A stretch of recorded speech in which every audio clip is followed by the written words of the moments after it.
She is a white and black short hair with very interesting markings. She's also very sweet and loves to relax.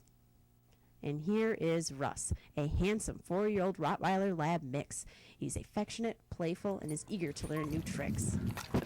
To find out more about adoption for these pets or others, contact the Cooley Region Humane Society at 781-4014.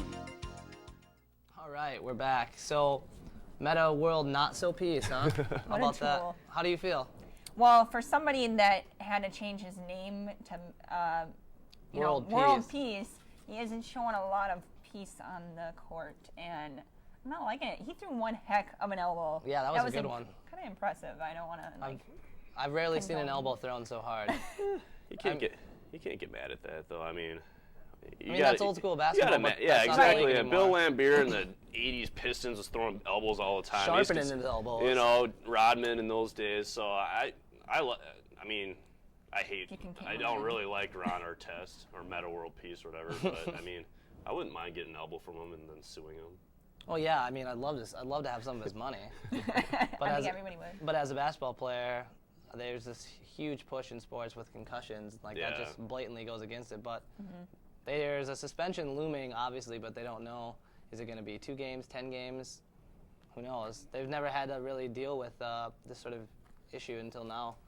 He's not that good of a player anyway. I mean, he's in the downfall of his career. Yeah. I mean, he was all defense for a while in the 90s, early 2000s, but he's running out of chances, I feel. Like, after the Pistons brawl, he made up his image, Metta World Peace, and then he's throwing elbows at defenseless players and saying it's a celebration. And I'm actually a Ron Artest fan just because I think he's funny. Yeah, but I don't know, it's just entertaining. Just somebody being a little, I think, not living up to what they're talking about. Therapy. You know what I mean? Yeah. He needs therapy. Practice what you preach. Anger management. Yeah, he talks about how he has therapy. He needs therapy and anger, but then stabilizers.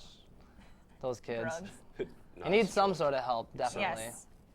Right. From the basketball court, we're going to move on from that, and we're going to talk about the BCS and how they have some changes coming. There's, for the 4th time in the recent weeks, the BCS committee has been meeting to decide on what to do with the BCS because the current BCS system is flawed. And their current ideas are, one would be a BCS with adjustments, which is basically the same as the BCS, but no more automatic bids. So no more 2 teams per conference. So that would kind of clean that up, but that also leaves a chance for the SEC to just play in all 5 bowl games. Or there's an original +1 theory, which is a retro option. No championship game after the regular season and conference titles over, but it would be after the BCS had played out. Then there would be a championship tournament, or a 4-team event, or 14 plus, which could be anywhere to 16 teams. So, do any of those things? That's a lot of stuff. You know, a question I have to ask is, why is NCAA basketball great? Why do people even follow college basketball?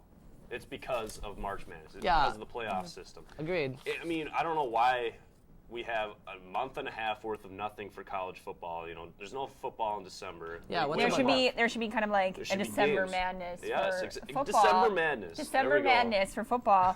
I don't know. It's a ridiculous system, and how can last year at the Rose Bowl, TCU won undefeated, but yet they weren't a national champion. Right. It doesn't make sense to me. Yeah. So, I agree. Just like basketball, we need to kind of dedicate. Can you imagine the money they would make? I thought the BCS was all for money. Yeah, that's the thing. They say it's about money. So much more than just the regular have bowl your bowl games. Yeah. Your other bowl games. You still have a bowl game, but I don't know. They got to do something. The current system is definitely flawed. So, speaking of college football, the reigning 2-time Big Ten champ Badgers have more quarterback issues going into the season, some other issues. But how do you think they're going to fare in the upcoming season? I don't know. They need to find another quarterback like Russell Wilson. I don't know. I don't know if you can. That's going to be tough, I feel. He was a godsend last year. He really year. was. So that'll be hard. I mean, they went 11-3. They did pick up Daniel Bryan, quarterback out of Maryland. Yep. I mean, I don't know who else we would have had without him there, but I think, I don't know, as long as we have our rushing game with Monty Ball and our amazing country boy lineman, I think we'll at least have a chance for the Big Ten. But yeah, I can't see us going to the Rose Bowl again, but you never know. Possibly a Big Ten championship. I see they are the current favorites to win their side of the division.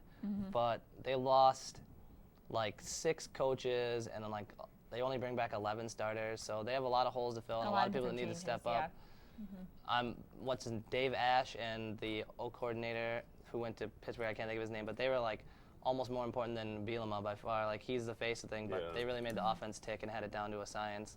Right. All right. All right, that was perfect. That was. I like that one. So, NBA playoffs are coming up.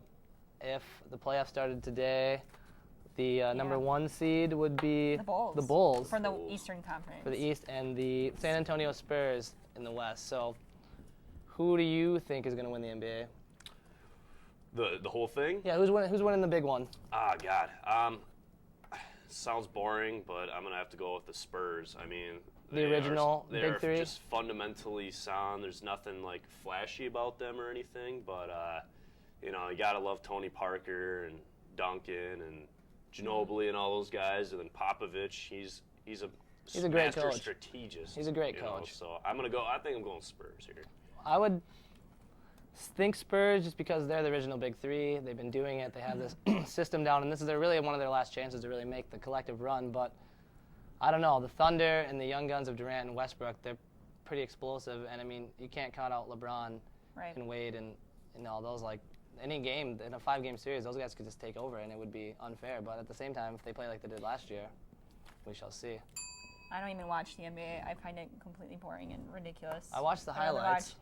I'll watch some at the playoff time when they get down to 4 teams or so, but I don't even bother with it. So, speaking of the NBA, even though you're not an avid fan, I'm not. maybe you have an opinion on this. LeBron or Kevin Durant or an underdog outsider choice for the MVP of the league, you think? I mean, I'm kind of a fantasy basketball guy, so it would have been Kevin Love. I thought would have been a good pick, but you got to go Kevin Durant. That guy is just phenomenal. I think he's going to be. He can shoot. He doesn't choke like LeBron. I mean, he doesn't have the size, but I think he can lead a team better. So definitely Kevin Durant. His stats back it up. Averaging like 27 points a game, rebounds, assists. So I think you got to go Durant here. I'm going to go Durant too. I'm not a huge, like you said, I'm not a huge NBA fan, but if it were between him and LeBron, I know this is kind of stupid way to pick my choice, but I just don't like LeBron. Plain and simple. I know that's not the way to go, but I mean, a lot of people don't. It's just, I don't know. Can't win the just game. There's so Can't much win the buzz and nobody will deny that he's a good basketball player, but no, he has the ability to be a great player, but he's a choker. Well said. Not liking him. All right. We're just on top of things. Yeah, here we're with doing really good on timing today.